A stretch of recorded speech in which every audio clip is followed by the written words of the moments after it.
without us, you won't have anybody using your precious designed product that you created. Well, now they can all talk to the customer with the conversational AI. And I think that the common training that people need is, well, what should I talk to it about, actually?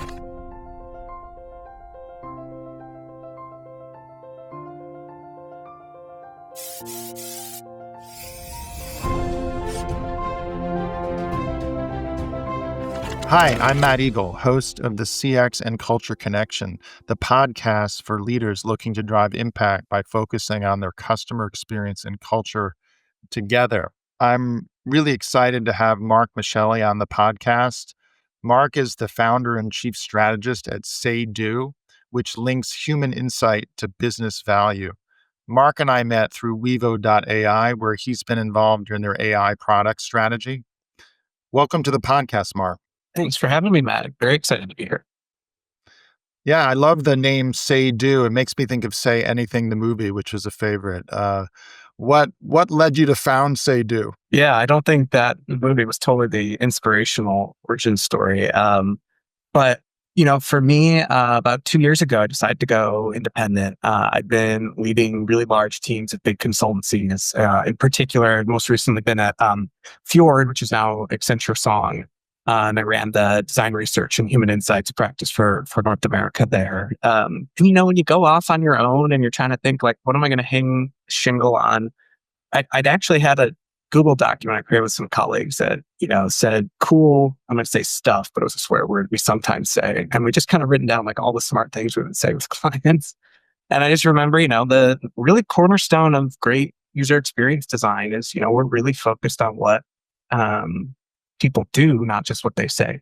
I'm really interested in observing what behaviors are, what people are actually up to. And so for me, I think Say Do was really, it was both a mission statement to really be focused on, like, what am I trying to help my clients achieve in terms of helping them gain access to their customer stories.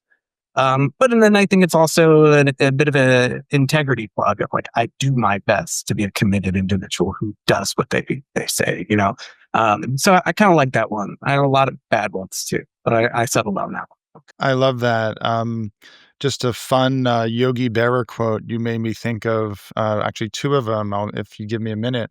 The first one is, you observe a lot by watching, which you talked about the importance of behavior, and both having done work in human-centered design and experience design, we appreciate the importance of behavior and actually observing people and not just asking them for feedback.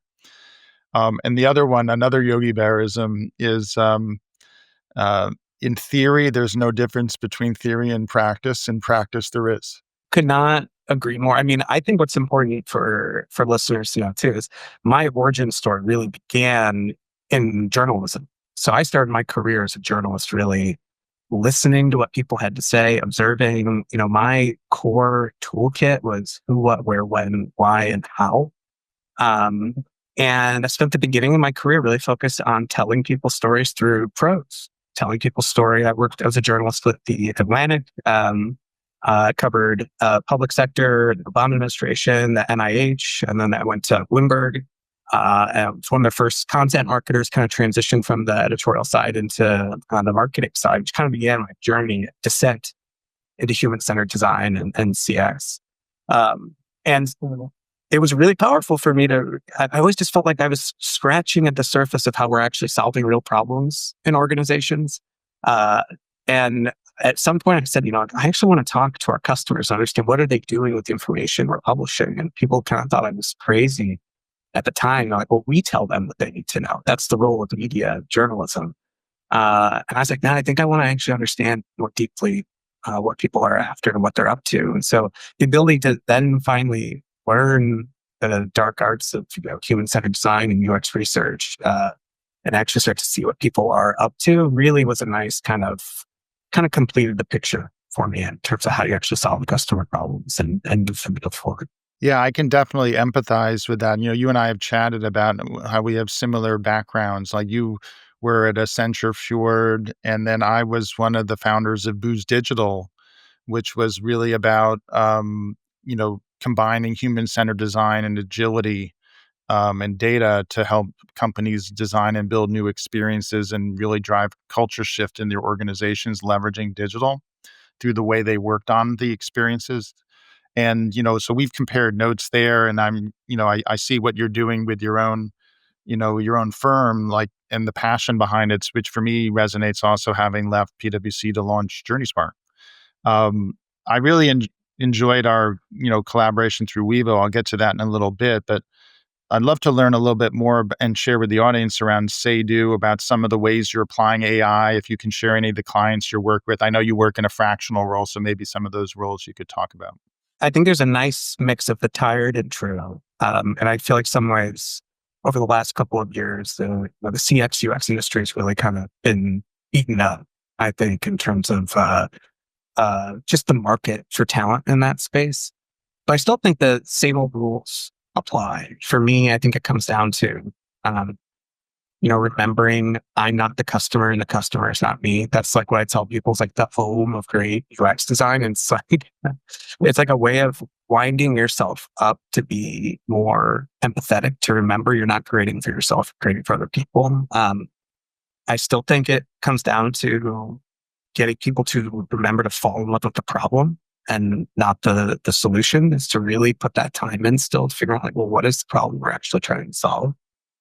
Um, one thing I love to try to remind teams I work with, and I think this is particularly true for the AI era, is this idea of, the map is not the territory, kind of famous expression, but the idea that uh, maps are man-made tools. They're imperfect at helping us understand what's actually out there in the territory and the environment.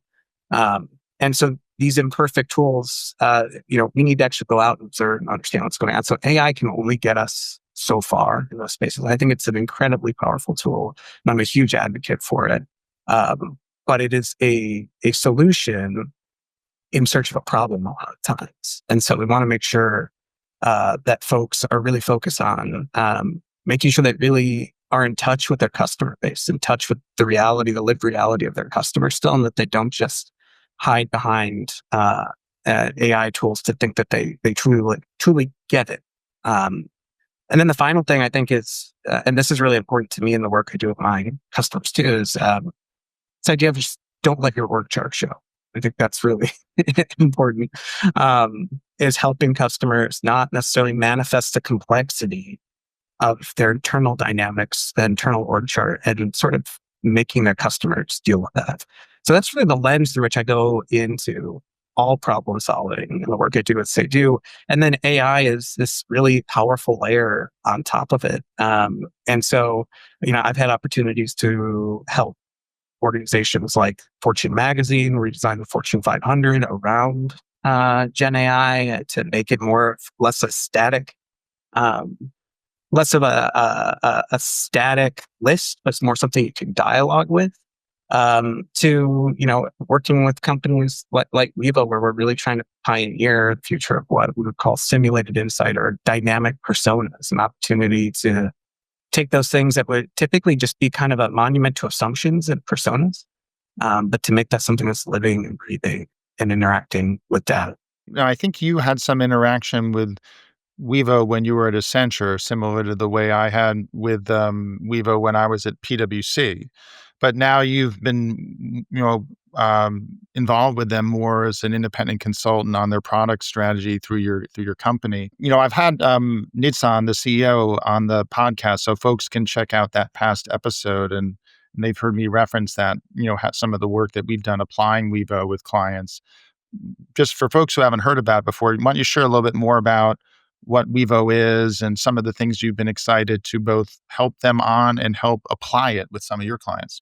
Wevo is first of all, incredibly generous and kind organization staffed by people, but as a tool, incredibly powerful mix of really in depth qualitative insight at scale for user experience challenges, mixed with a kind of new product they have that is really focusing on how do you take that data that you get from all this great customer research you do? How do you train an AI on that data?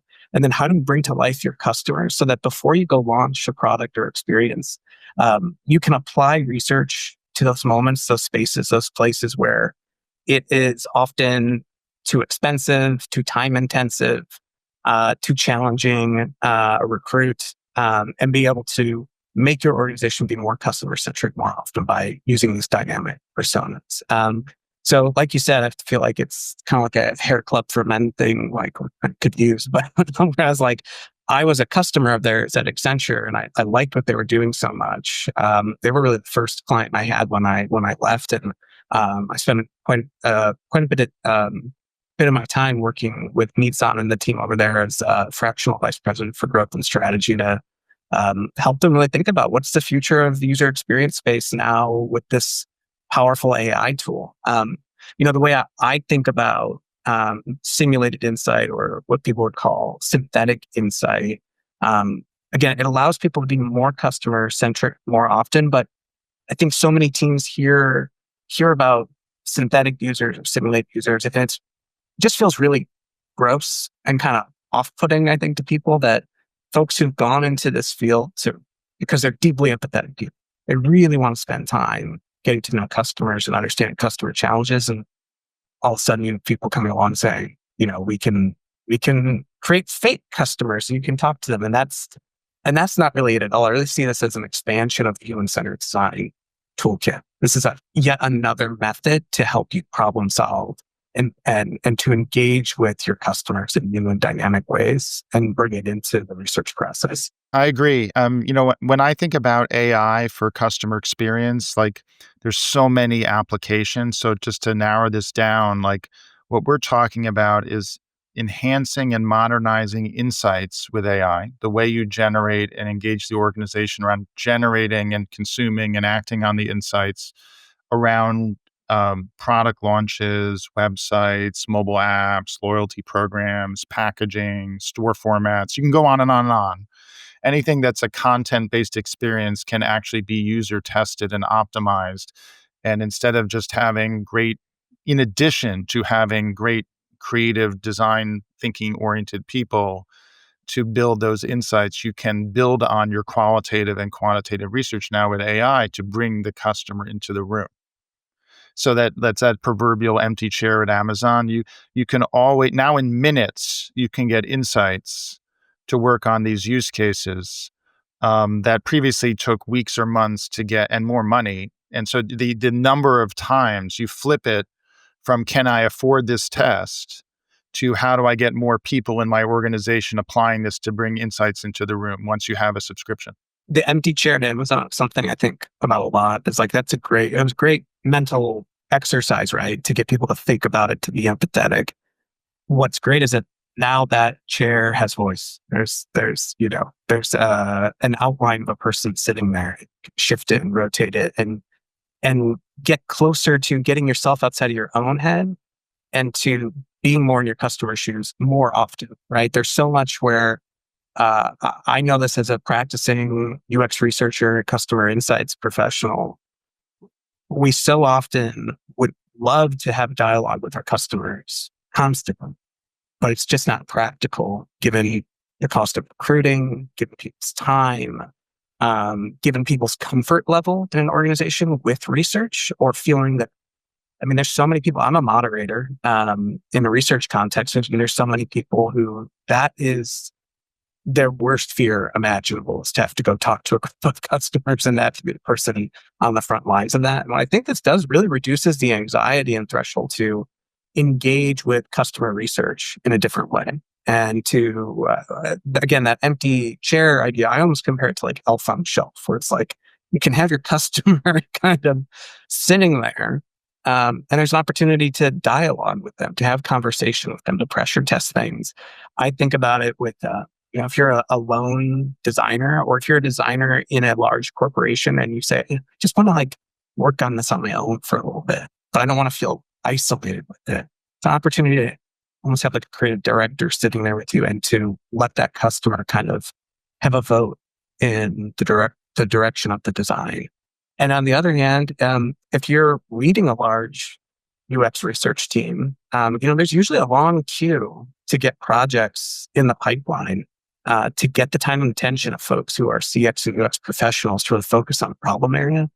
And this is a way deployed correctly where you can help teams sort of feed themselves and feel, that that bright shining light of customer insight, that can be more available to more people more often on their chats. This is an enormous opportunity in the CX industry that is both an opportunity and a challenge right now. Like the challenge is that with a lot of the focus on AI and technology and moving to technology platform based approaches that are data and analytics, it's putting pressure on CX teams to justify their value. And if they're just chasing survey scores and playing whack-a-mole inside the organization, they're getting cut, right? But at the same token, if the organization is engaging in you know um, driving value through doing work that drives business outcomes, and the CX team is seen as a change champion who's helping upskill people, who's driving broader adoption of. So it's not just a job, it's actually a way of working that they're upskilling and engaging people throughout the organization versus being the priesthood that has the skills, right? That's what you were just talking about, is how to upskill and engage others to use the tool versus having to be the designer who does it for them. I mean, so often I think the promise of UX and CX in the enterprise has sort of stopped at the end of a design thinking workshop. And like, now you're disciples in the Church of Design Thinking, and go off and spread the good news and tell people about it. And people often then feel really alone, feel super isolated. Like, okay, now you've given me this thing, and I don't know. I don't. Not everyone's thinking this way. Not everyone has this access to this, and so it just feels performative. The proverbial design theater. What I think something like dynamic personas, bringing AI into the mix. I think it really just gives people an opportunity to feel like I've got skin in the game. I can apply those principles more often, and I can at least be practicing empathy in a way that doesn't feel, again, kind of performative, but I can be applying it every day in my job, and I can be sort of practicing what we've been preaching. I really think it's kind of so much in our space right now is worried about killing jobs and AI, stealing our bacon, and there's certainly reason to be concerned about that. But mostly, what I think it does is going to create new and different type of work. And for most of us who are in the CX space, it's going to allow us, I think, to actually engage in some of those ideals we've had that we've never been able to realize because they're not operationally practical. And it's an opportunity to say, when do we really need to go into the field to do ethnographic work, to spend and observe customers and watch them and really see what's going on, or to watch our employees and spend time with them, really understand their pain points. So an opportunity for all those times you felt like we can't do that because it's just too hard, can't do it right now. It's an opportunity to engage in that part of your brain, and then to still go do those things at the most important phases of a project. And I think those most important phases are at the beginning, when you're trying to figure out what problem are we actually trying to solve. You don't want to use AI to chase a ghost problem that you're going to put time and treasure into and not actually solve. And at the other end, before you go and launch things and in the post-launch environment too. With a lot of technology-enabled changes in an organization, companies talk about democratizing insights and pushing it out to more people, or increasing the adoption and number of power users who are using the platform, or using the low no code functionality in Salesforce, other platforms, so more people can create apps and drive adoption and usage in their organization. That's all good. But there's still a lot of complexity and cost and time and effort that goes into driving change and driving a training. What we're seeing with AI is it's actually the cost and complexity, the velocity of being able to drive adoption is improving. And that, but it's still very new to a lot of people. Like, how do I drive this into the organization? So I think that's actually the real challenge right now is how to not is how to frame up the way to manage the change program and drive the change into the organization. And that's where real leadership is needed, is to figure out how to apply this stuff in their organization and get people to adopt it, which I think is really about culture, collaboration, experimentation, empathy. The way your leaders show up and drive the culture is what unlocks this opportunity. Hence the name of the podcast. One of the things that was really at the center of me starting to say do was an observation I had that I think goes back to my time um, as a journalist working in newsrooms and working in a variety of sectors and industries. But this feeling that I think most people, most professionals want to do the right thing on behalf of the customer most of the time.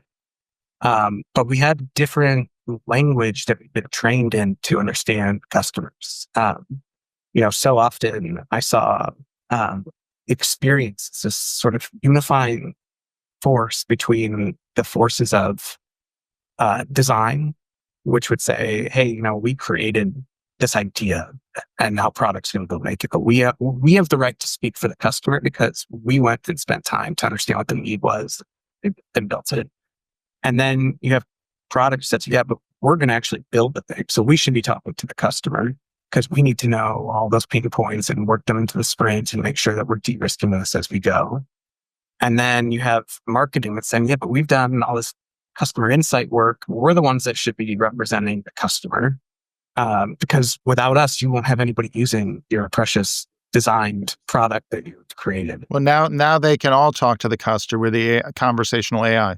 And I think that the common training that people need is, well, what should I talk to it about actually, right? There used to be customers of receiving this information, but now it's training them to have the inquiry to ask not any question, but the best and the right types of questions to get what they're after. And I think experience is, not to overly, put to be on the nose with the title of your podcast also, but that is the connection between the customer and the cultures. Experience is really this unifying force. It is this thing that I think creates a common language for all of these teams to speak, and that common language is rooted in the customer's language. I love that. Love to get your thoughts on something, Mark. I don't know if I recently wrote a Substack with my friend Randall Rothenberg, Winning Experience. It's like a column that we do together, and we host a mastermind group together. Um, and this latest Substack, we talk about the 3 E's that we think are the key to actually getting value out of investments in AI with more of a growth mindset than a cost mindset. Our point is that if you approach AI to take out cost with a short-term focus, while that can be useful, it can actually create a vicious cycle in your organization in terms of how your employees become shell-shocked or react so you want to be careful about how you approach AI so that you drive energy up in your organization and not have everyone afraid, right? So I'd love to get your thoughts on the 3 E's that are the keys to unlocking this growth mindset. The first is experimentation. The second is enhancing, the third E is empowerment. Okay, so experimentation, empowerment, enhancement, which is really about culture. The experimentation is about really reinforcing a culture where people try things, they work things, they're more agile, they get feedback. And you want a broader set of people involved in experimentation in your organization. I talk about a culture of experimentation. That digital and data and AI really supercharge that. But you can involve a broader set of people in your organization. What we were just talking about with Wevo is broadening the base of people who are involved in experimentation, bringing that customer into the room for everything they're doing. The second around empowerment is actually like training and upskilling and giving people space and encouraging them and rewarding them for using the tools. And then, which is also a culture opportunity. And then the enhancement is about viewing it as a co-pilot, as something that augments people's performance, not just eliminates time. So I think if you're intentional about these 3 E's, it actually is a culturally oriented lens of how you drive the right behaviors to get the three E's. That's how you unlock value from AI, and this will be across many use cases in the organization. I had not heard this until now in senior Substack piece, but I couldn't agree with the framing more. My background, again, I mentioned the journalism background, and my master's in human computer interaction, and that's really about this like messy middle space, right? Where technology possibility meets human capability and need. And I think so much technology salesmanship is about overhyping, perhaps to drive investment, and then freaking everybody else out about what these tools are actually best for and what the technology can be for. So you just generate immense amounts of fear. And not to, be all movie reference, but I love the fear is the mind killer from doing it. Truly, if you've ever struggled with anxiety or anything else, when you're afraid, you totally shut down. You can't think about it. You can't receive what's in front of you. All you can think about is the threat in front of you. And I think the headlines and the overselling, I think, of some of the AI's capability and the doomsday cult that kind of surrounds it a little bit. I think it's really not doing us a service in terms of realizing the potential it has. And so, to your point about empowerment, I mean, I think that is crucial, and that involves removing fear and not making people feel that their use of AI is private and shameful. I'm also a teacher, and so I try to work closely with undergraduate and graduate students about tell them, like, I want you to use AI. I want you to cite it and tell me when you use it, but I don't want you to pretend that you didn't. Like, I don't want you to hide this, right? And you shouldn't be using it to. And it's in the same way that I think so many of us lost our internal compass when we start using GPS so much that you can't get out of your own neighborhood now. It's like if you're using this for everything and removing your own critical thinking skills, then yes, that is a bad use of this. But you should feel empowered to find ways that this enhances your work. And to the enhancing point, um, I started working in AI about 10 years ago, more clearly when I was in grad school at Carnegie Mellon. I did a project for about 9 months for Samsung on robot vacuum cleaners. And it was all about how do you release this AI driven robot in your house? And what's the future of cleaning with this one single appliance that moves around your space, that literally moves around your house? And to understand that, I actually first had to understand, well, what is the act of cleaning? So I just studied cleaning as like ritual. But then beyond that too, I had to study the history of appliances. And the history of appliances is the history of AI in some ways, I think, because so much of it was often gendered salesmanship of, if you buy this Hoover vacuum, you're going to have more time to spend with your family and you're going to have more opportunity to be a better mother, home taker, whatever it might be. Washing machines, whirlpool washing machines, same thing. Look at old advertising for appliances from the 30s, 40s, 50s. And you see this connection to you'll be a better person, but you also have more time to be the person you've always wanted to be. And the reality is that what it created was it augmented the task of cleaning, where now you clean more often. It's not that you're cleaning less, it's that you're doing this new task more often. So you're not doing the laundry twice a week and taking a washboard out. Now you're doing it more often in a different way. What you're highlighting is, this notion of habit and emotion, and that what a habit is in consumer behavior is you crave a feeling, right? And then you're doing something because you feel a certain way after you do it.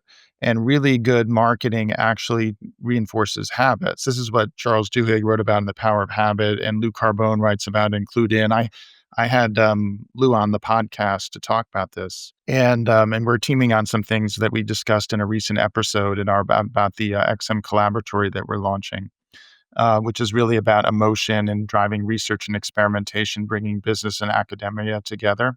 So folks can check out that episode if they want to learn more. Go to xmcollaboratory.org if you want to learn more about what Lou and I are doing there. But what Mark's talking about now, and these guys are talking about is the importance of emotion, and that when you build deep insights, you can design an experience that actually makes people feel a certain way, and then they'll do it more. So just like Febreze, basically they engineered a habit of people feeling a certain way when they smooth down something. They literally have the hand gesture down that they reinforce in the advertising, the feeling of comfort and calm that you get after like the accomplishment, and people will clean more, even though it's already smelling better. It becomes habitual. They actually do it more than before.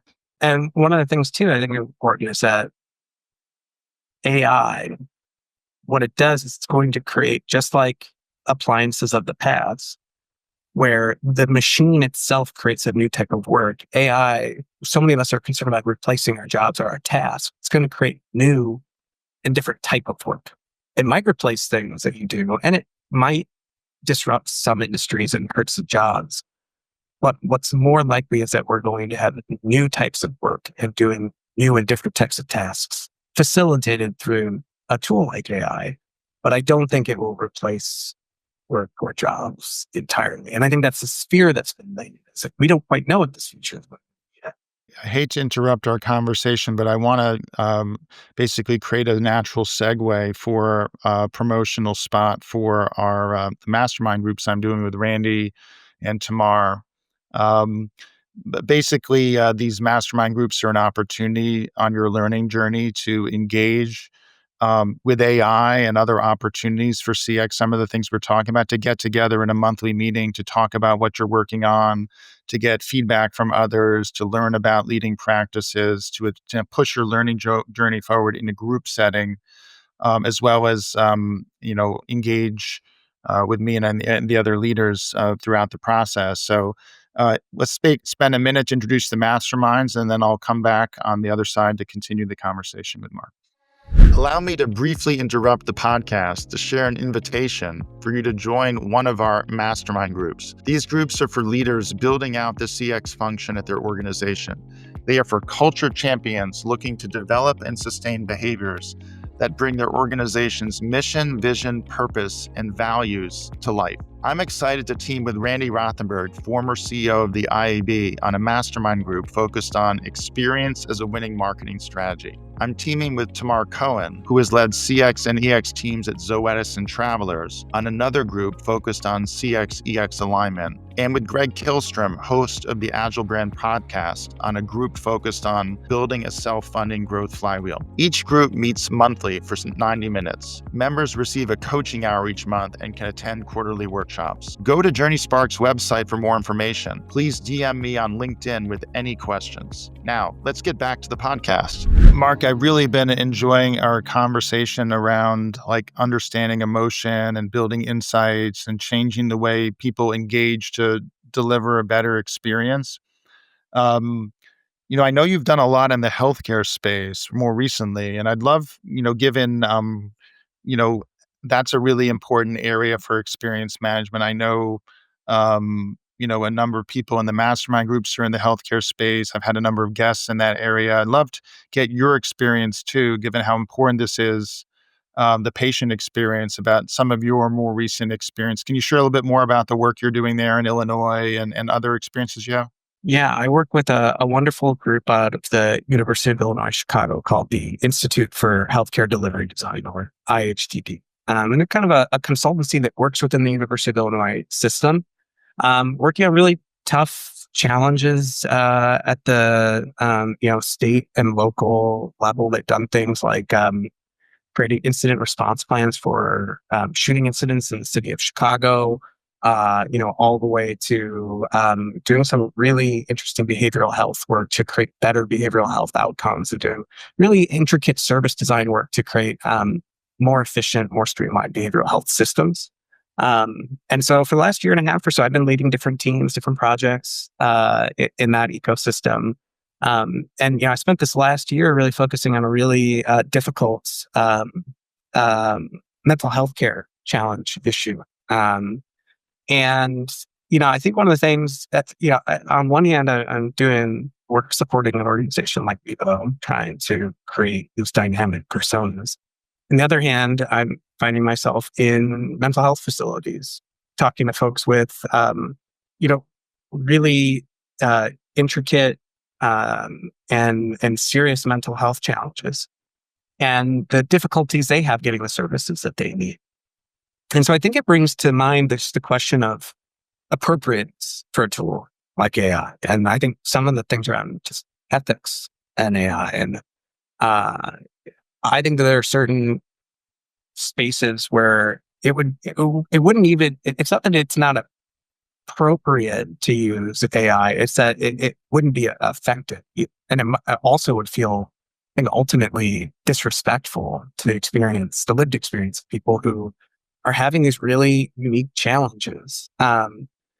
So I've been really, I've thought about this a lot. I think in the healthcare space, AI has there's a lot that AI can do. I think in terms of, um, you know, like provider experience in helping people sort through the amount of data that they have to go through. Um, on the patient side, though, I think that what people want is a human experience at a very vulnerable and intricate time. And so I think my barometer for it is, how might a tool like AI give people more capacity to engage with people in their humanity rather than finding ways to, how do we kind of like offload people or offload those issues that they have? Or how do we, find more, how do we find ways to make them feel like they're making progress in a customer call center journey or something like that? But I still think the thing that people want more than anything is to be seen and to be heard and to be understood in that space. So it's been really interesting. But I think when we have those challenges where you can't understand someone's mindset just by engaging with AI, you really have to spend time with them and see their lived experience. I still think the old rules still really apply, and I think healthcare is one of those spaces where it can be really powerful, I think, for going through those masses of data and helping people short circuit some experiences that might not feel good to them. On the other side, though, where I've also spent a lot of time is working in the medical research space. And as a reporter, I spent a lot of time at the National Institutes of Health. Actually spent 6 months as a reporter shadowing Dr. Francis Collins, who was the recently departed director of the NIH. She was one of the longest tenured leaders at the NIH. And the big focus of his and of the NIH at that time was translational medicine. And that was all about, how do we get medical theory out of the lab into a patient's bedside faster? And I think they've been using AI in that space for a long time to make trials more efficient, faster. And I think there's some really powerful, exciting things going on. So it sounds like in healthcare, there's a balancing act between using AI to improve the insights, to improve the development of tools, to provide co-pilots, to provide reporting, versus actually replacing human interaction, which, if you were you, and I've seen a lot of my career, a lot of opportunities with experience design related to healthcare, whether it's the hospital to home transition or the moment you're diagnosed and you're interacting with a nurse practitioner or doctor, or whatever the use, you've got a time of need and you're trying to figure out what your coverage is and insurance. These are experiences you can design, and you got to be careful if you replace a human interaction with a bot, because these are very, but that doesn't mean you can't apply AI in those cases. You just got to be careful about when the human needs to be in the loop on the design, or when the human needs to be in the loop on completing the experience, because the AI can't finish it themselves. I think if it's helping people that are serving the patient experience, that is a wonderful use of it, because these are very hard jobs. It's more like There's a lot the co-pilot for them, or the to productivity enhancement. to your three E's, right? The enhancing side, I think, is really Mhm. important. But it can't be obstructing people from getting access to a human at a very vulnerable time where they might not be thinking clearly or know what they need. Services like healthcare are those. It's a service that people ultimately typically don't want to be interacting with. So you have to really respect the mindset people are in. So I think AI can enable our frontline folks and ecosystem around the patient experience to be more efficient, help people find what they're looking for more.